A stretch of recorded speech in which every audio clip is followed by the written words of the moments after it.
1 menit pandai memilah rumusan masalah. Ayo Sep, sebelum lenyap ya. Nah, untuk kalian yang memakai judul pengaruh seperti di atas dan lebih dari satu variabel, otomatis itu kuantitatif ya. Dan ini contoh data apa sih yang dijadikan atau yang dipertanyakan di rumusan masalahnya.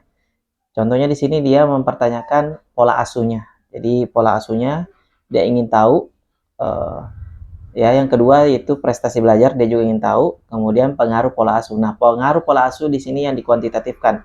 Sedangkan pola asuh dan juga prestasi belajar itu diminta data secara deskriptif, kualitatif. Jadi kemungkinan ini memakai metode campuran ya. Untuk contoh rumusan masalah yang kedua, ini dari ekonomi, pengaruh. Judulnya diawali dengan kata pengaruh.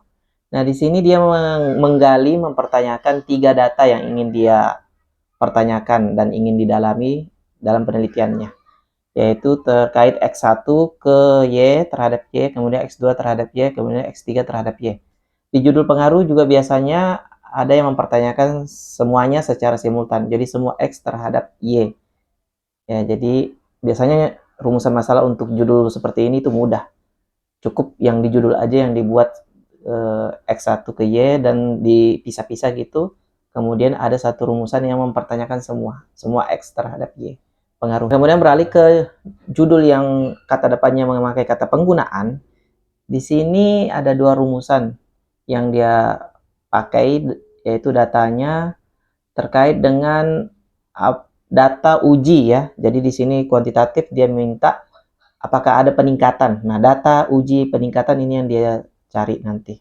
Kemudian yang kedua, penggunaan medianya. Jadi di sini proses penggunaannya. Jadi itu yang akan dia gali. Ini ada yang jurusan kesehatan ya, dia kata depannya perubahan, dan yang dijadikan rumus masalah hanya satu data yang dia pertanyakan, yaitu tentang perubahan kemampuannya.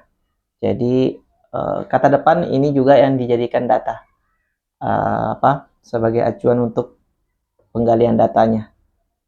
Nah, yang memakai judul analisis di sini dia menggali atau mempertanyakan data terkait perspektif dakwah. Jadi pandangan atau persepsi dakwahnya. Kemudian yang kedua, faktor penghambat. Jadi indikator faktor-faktornya itu dia pertanyakan, dia uji. Nah, 2 ini yang dijadikan rumusan masalah. Nah, masih ada 2 hal yang harus kalian perhatikan sebelum menentukan rumusan masalah. Yang pertama, cek semua dulu beberapa skripsi yang sama kata depan sejurusanmu.